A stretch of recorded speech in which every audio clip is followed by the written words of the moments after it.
Alright, guys, so this is a short stream for anybody who feels disappointed about the failed September 22 24th rapture prediction. I personally am not disappointed. In fact, if you watch a video on our channel that we posted about a week ago, we predicted that this prediction will fail. So, it's sad, and I imagine for anybody who took this very seriously, it's probably heartbreaking. But it was a failure easy to predict. And if you haven't watched our video, please do so, because we review a lot of the biblical data that shows why this was going to be a failed prediction. Why Jesus said that nobody knows when, the date or the hour and day. We showed how the Apostle Paul, Peter, and John, all three of them, said that even for the elect, for God's followers, the second coming is going to be a surprise. There's going to be an element of mystery. Jesus himself said that his coming will be like a thief, and all his apostles who touch on this topic say the same thing. And then you have people throughout history trying to set dates.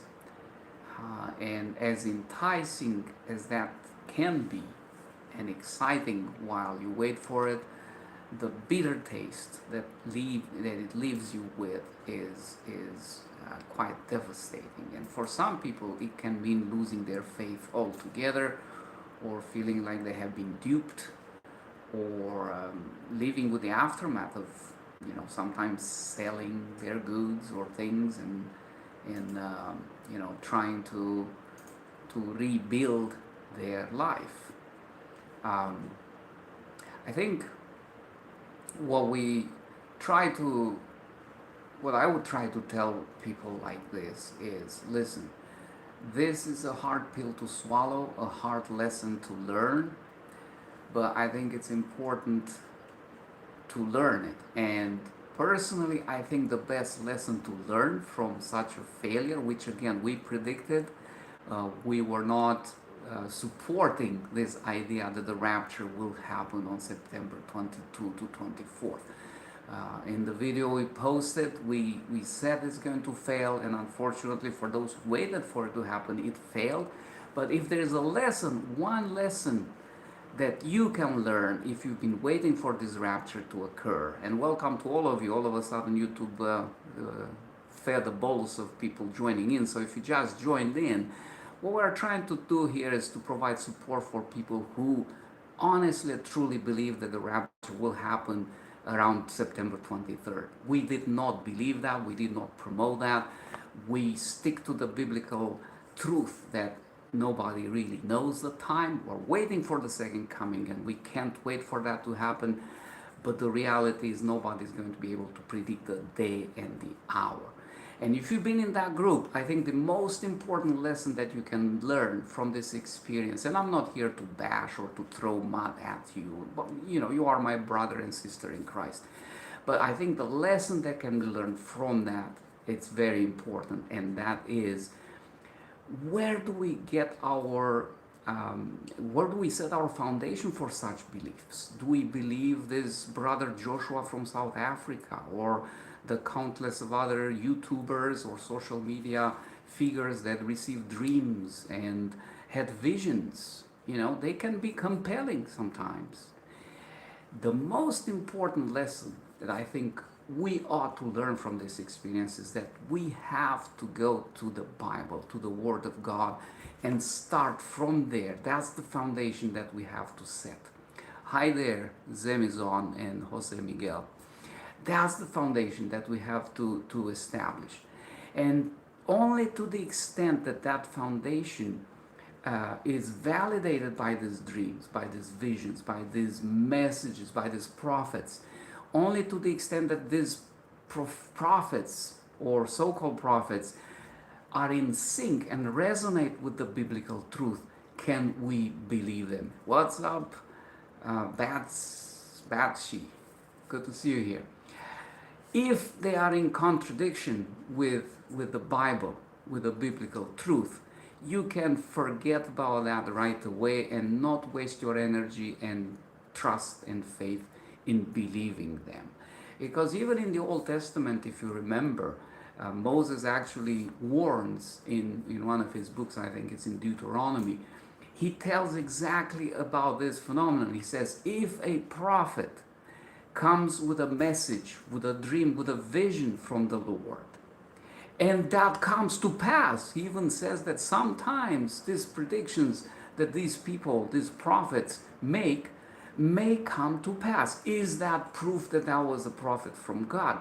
Not necessarily. He says you have to go back to the law, to the truth, to what God has already revealed.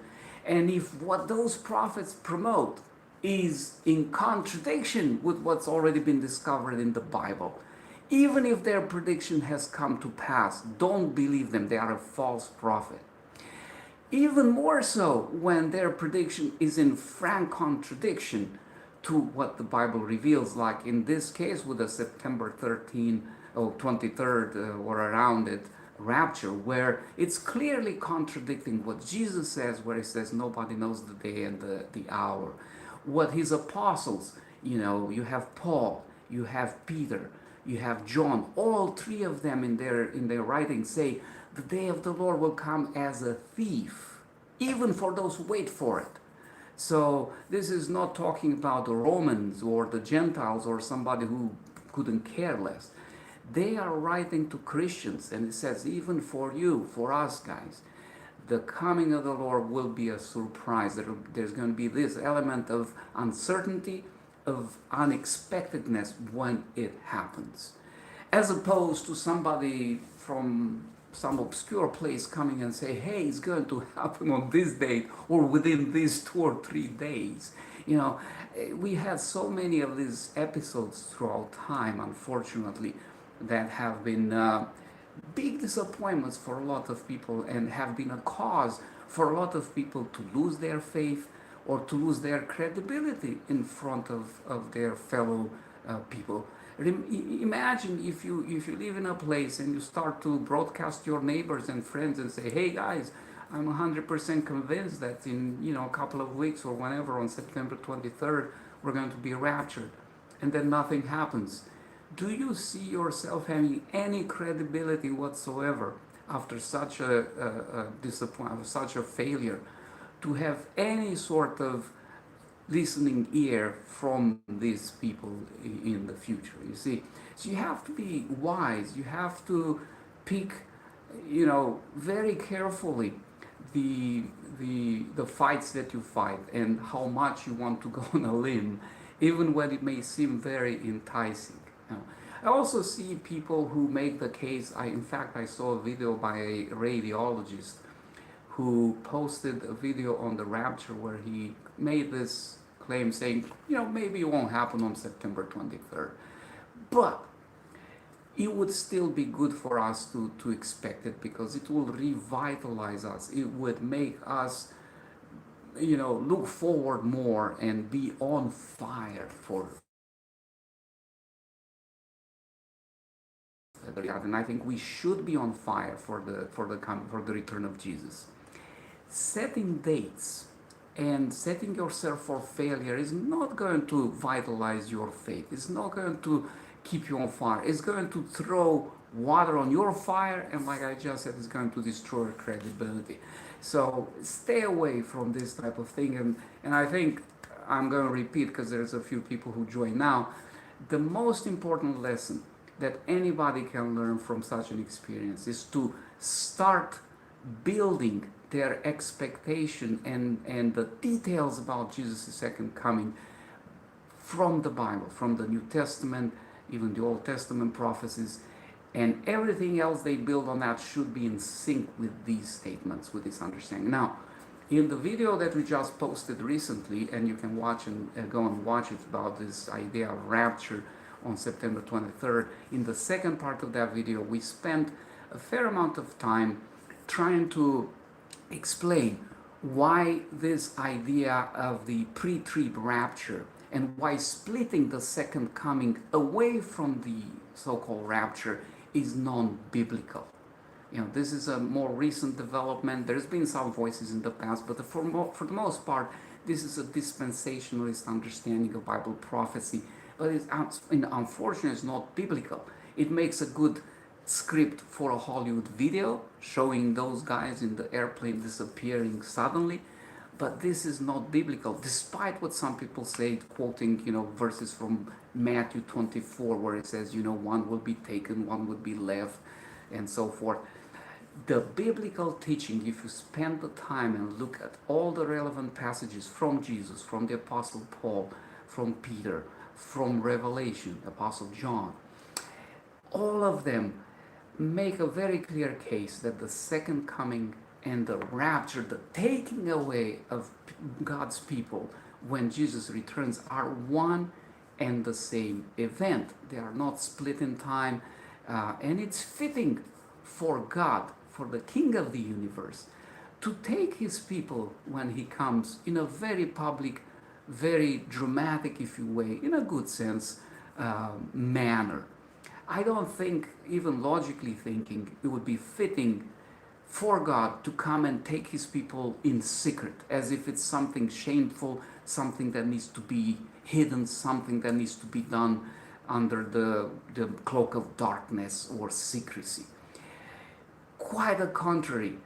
Arguably, this is one of the most important events in the history of this earth, in the history of the universe, and it's very fitting for God to use this opportunity to make it into a very public, very joyous, and very, very dramatic event. And like I said, moreover, this event coincides with the second coming. There is no 7 years in between. It's a misunderstanding of Bible prophecy to throw those 7 years at the end of time. Those 7 years belonged in the first century AD, when Jesus came and did his ministry here on earth. And those 7 years were the last prophetic week of the 70 weeks prophecy from Daniel 9, which is that amazing prophecy about the 490 years set apart from the Jewish people in ancient Israel until the Messiah would come. And that prophecy of 70 weeks had been cut off from the larger prophecy from Daniel 8, from the 2300 evening and mornings, or 2300 prophetic years, or calendar years. And so when Daniel 9 comes around and it says 70 weeks have been cut off, have been divided from that previous prophecy, well, that simply means that you have 490 years starting at the same time from the commandment to rebuild Jerusalem and the temple. And it rolls in a continuous, undivided fashion until Jesus comes. And those 7 years at the end of that last week, the 70th week, is the week of the Messiah. At the middle of the week, he puts an end to the service in the sanctuary because he brings himself as a sacrifice, and it makes the animal sacrifices in the temple irrelevant. And I think, as I said in the video that we posted last week, it's a masterful deceptive move from Satan to take that week that belongs to the Messiah and instead confuse people to think that it's going to be a week at the end of time and the main protagonist of that week to be the Antichrist, when in fact that week belonged to the work and ministry of Jesus. In any case, for anybody who entertained the idea that the rapture may happen at this time, around September 23rd, I hope it will be an opportunity to get back to the Bible, study, try to expand the horizon, and make room to understand what God is actually discovering and what He wants us to understand from it.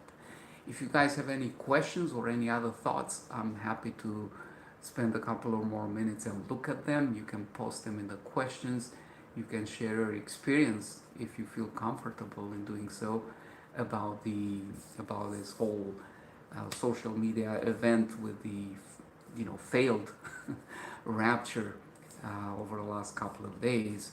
It's a sad thing, really, for Christianity. I think, if you think about it, because this thing is just it's not good. It's not good for Christians. It's not good for those who believed it. It's not good for those who don't believe at all. It's just a smoke screen and a distraction that's it's just going to you know uh, create only problems and disappointment. Anyways, I invite you to come back here often and watch the videos that we post. We're going to try to post a sequel to the Rapture phenomenon soon, where we will dissect a few more of these aspects of this phenomenon. And till then, you guys stay anchored in the Word.